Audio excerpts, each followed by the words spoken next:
They told us we were lazy, lost. Sebanyak 1 dari 3 remaja berusia 10 hingga 17 tahun di Indonesia memiliki masalah kesehatan mental.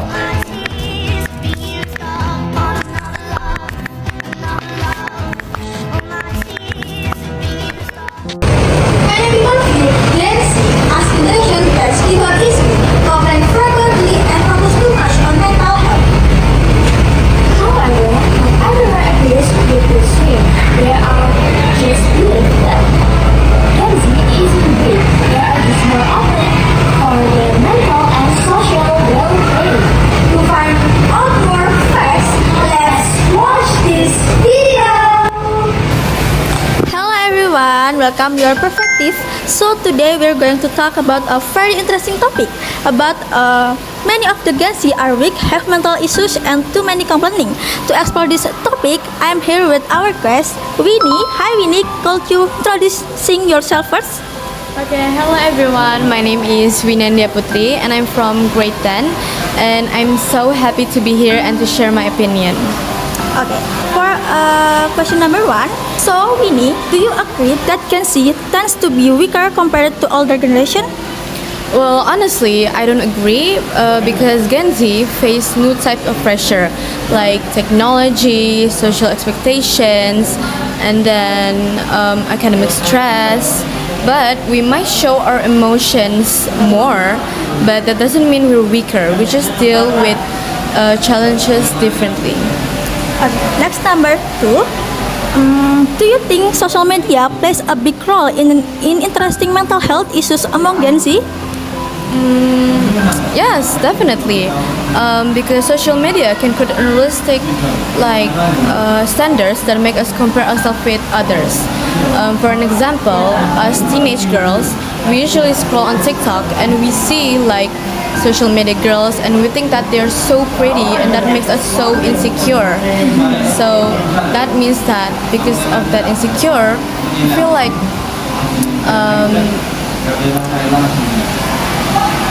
and that makes us very insecure and compare ourselves to others. But social media can be also a tool. So we can use it to share positivity, to raise awareness about mental health and support our friends on social media. Next to question number 3. What do you think many Gen Z complain more about their life challenge? Because we're more open about how we feel. Older generations often hid their struggles, but now we believe that talking about emotion is more important. It's complaining important because it's not complaining, it's more like we're expressing our emotion and how we feel. Okay, next to question number 4. Do you believe Gen Z should learn to be more resilient and independent? Of course, because even though we value our mental health, we still need to be strong and independent because resilience doesn't mean ignoring feelings. It means managing them and still moving forward. Okay, for the last question, number 5, do you think society is too harsh when labeling Gen Z as weak? Yes, sometimes people usually just judge us too quickly. They don't they call us weak, but they should try to understand our struggles more. Because every generation faces its own kind of battle.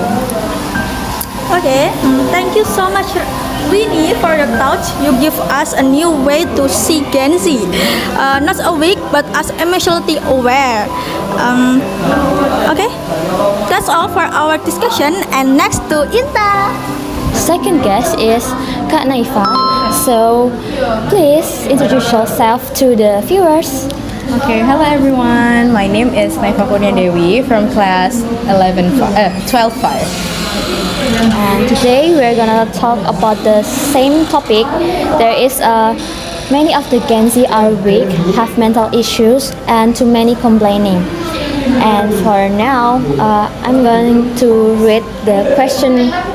Question number 1 is: do you agree that Gen Z tends to be weaker compared to the older generation? Well, I think partly yes, because some of the Gen Z it's rely too much on technologies. But we need to remember that our life is not always easy. So the Gen Z maybe feel like a different challenge rather than the previous generation, rather than us. So I think we cannot call them weaker in a universal way, I would say. I think that was true, and we're gonna talk about question number 2 is, do you think social media plays a big role in increasing mental health issues among a Gen Z? Yes, absolutely. Because as we know that Gen Z is one of the generation that already, radiated by, as we call like globalization. So Gen Z use like technologies more rather than the previous generation, as I said earlier. And then so that is why everything we saw on the internet, it shaped our mental health, like the way we think, our perspective, or something like that, I would say. I think so. And we're gonna next in question number 3 is, why do you think many Gen Z complain more about their life challenge?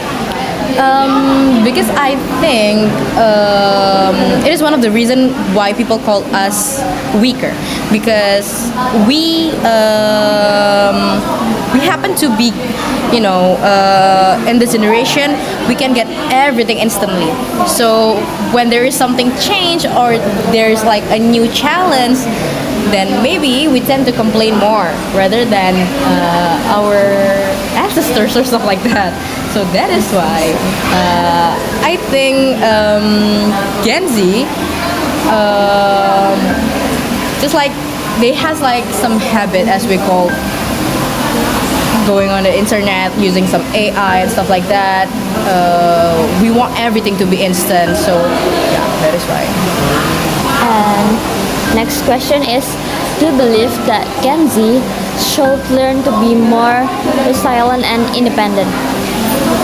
Yeah, of course, 100%. Because as we know, the world is getting tougher and there's so many challenges that even though we can access it and address it by the help of AI or maybe some new technologies, but as we know that right now there are so many challenges if you want to actually be successful in this industry. So as we see, maybe if you're looking for some job, then it's like the AI would help us to look for some job, but on the other side the AI would also replace us. So it depends on these two things. It depends on your creativity and also your skill. So rather than just complaining, I would say you better just like learn more about your skill, like your personalized skill, including your creativity, I would say. I think so. And the last question is, do you think society is too hard when labeling Gen Z as a weak? I think so, because I would say there are some like, not a majority of Gen Z is actually weak, but there is a minority of them that is actually having such swift mood change only because of the TikTok trends or like the social media things. So for that kind of people, I would consider them as a weak people, but not all of them and not the majority of them. Okay, that's for all the question. Before that, thank you for Kak Naifa for your honest opinion. And then from this, you reminded us that strength comes from faking challenge, not avoiding them. Thank you so much. And that's the end